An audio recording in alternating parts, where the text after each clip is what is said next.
Hello there. Welcome to Weird Music, the show where we look at the outliers of whatever you describe as normal music, I guess. Maybe, just stuff that's different for whatever reason. You know the drill by now, I hope. Today we're looking at what is, for me, a really special album. It's a record I don't own physically. Not yet, anyway, maybe, one day, who knows. But I've got it in my Bandcamp collection, and I've had it for as long as I can remember. It's been downloaded on the app for ages. I always listen to this thing, it's great. We're going to be talking about Tour, Too Happy. I'll be with the rest of the beady cunts, I suppose. Brimming with unspent sperm.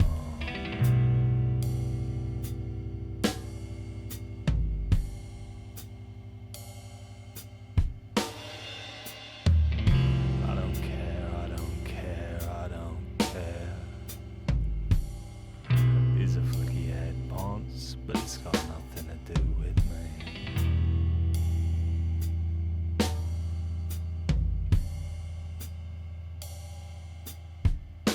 So, to start off, Tour are a three-piece art rock, slowcore, post-rock, etc., etc., etc. It's a band hailing from Tunbridge Wells in the UK. Small little town in the UK. It's like any other town, I think. And despite having been in the very fortunate position back in 2018, where our band played a gig with their band, well, at the time it was an offshoot of their band called Torso. This was at the Windmill in Brixton. It was our second show ever. It was really fun to meet these guys, and yet despite that, no idea what any of their names are. It seems that Tor just want to remain completely uncredited for their releases. It kind of makes sense. It's that thing where they want their music to to be the forefront of what it is they do.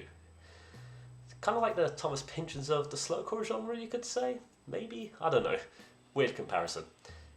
Regardless, they make wonderful music, and Too Happy is their second full-length album release, which we're looking at today. So, you could describe the album Too Happy as, well, potentially as a miserable deadpan dirge, combining post-rock and slowcore elements with what is mostly spoken word passages, and of which describe the mundane normality of modern life. I sort of came up with a little way to describe it, and it just kind of reminds me of like Shane Meadows directing Arab Strap.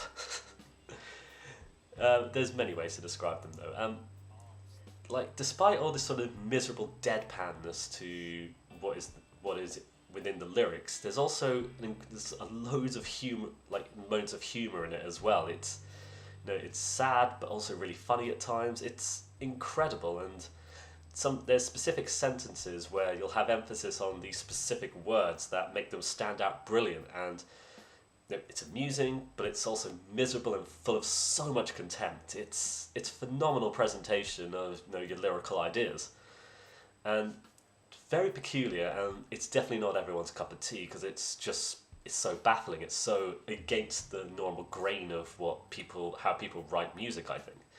But I find it so hard not to just get into it. Like, there are certain songs where you just be like rocking your head along, like yeah. It's just so good sometimes, and you could also just get lost in everything he's talking about. It's wonderful. It's wonderful.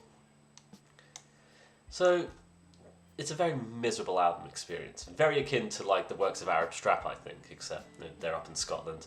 This is a UK version, I guess you could describe it as.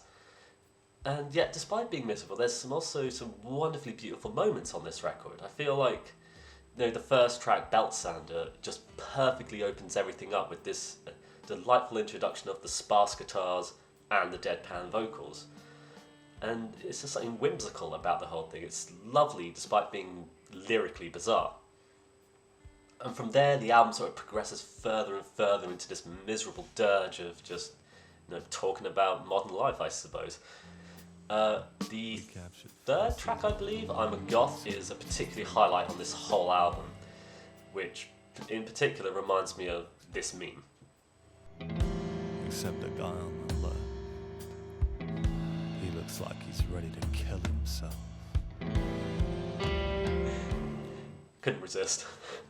This particular track really builds up. It starts off that sort of slow glacial pace and then builds and builds and becomes really chaotic, yet still pushing that miserable vocal style. It's really sad at times and, really incredible.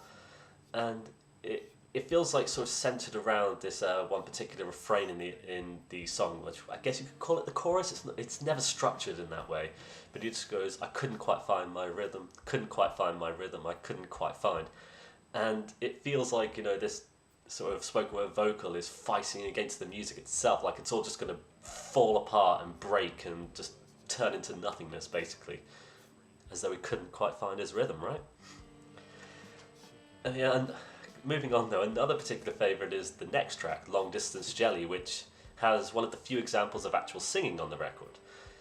I mean, throughout the whole thing, there are a couple of moments scattered throughout, and I love it, to be honest. Like that, the whole record is not about actual singing in a sense, because it means that when there are these tiny little pockets of it, it gives incredible emphasis on what he's actually singing and what's happening particularly on that moment on the album. It's almost like highlighting it, I suppose. And Long Distance Jelly as well, it's got this wonderful guitar riff that just pushes it. And even though it's kind of all sounding still sparse, it still feels fuller than what's on most of the album itself. It's very peculiar when you actually look at the structures of these songs. Like, you've got your guitars and your drums. I think there's bass on there. I'm not 100% sure. Like, there's only 3 members on there. But anyway, it feels like, every single musical element on it is like a bare skeleton, and it's displaying everything about itself in its entirety, all the flaws of it and all the beauty of it as well. I don't know how you'd say it, to be honest. And so, despite the heavy number of words in it, like, this is a really lyrically dense album. Like, it's really sort of like the main focal point, I guess you'd say. Not to say that the music isn't good as well, like the instrumentals are really important to back up the spoken word parts. And yet despite all those words, all the things he's talking about, it feels like there's this almost quiet desperation for simply wanting more from life, to move away from the mundanity, the mundane, everything about that, move away from it all into something just better or different even. And honestly, it's the quintessential British experience that you really wouldn't know much about unless you lived in one of those quiet, boring English conservative towns that are way out in the country and is completely different to the noisy bright lights of London. It's what makes, for me, this album feel so relatable, having grown up in one of these little British towns, And you're just looking around it, you just look around all these things and the stuff like your little high streets, your shops and your boring like restaurants and things, and you feel your thoughts swirling around, going all over the place, and it tumbles into a million different ideas and stuff. And regardless of the context of that, I feel like a great many of us have been there, this miserable existentialism of just despising where it is you are. I guess it's relatable to an extent, like, especially if you live in these like really boring English towns. Like, there's so little to do here except just, I guess make music. I guess force yourself to be creative and put your experiences out there. But yeah, I guess that kind of concludes what I want to say about this record. It's very interesting. It's so miserable. It's so deadpan, so funny in places, and yet also really beautiful in places as well. Like, I think it's incredible. There's this honest, wonderful sincerity about everything. Like, they're not doing things for the sake of it.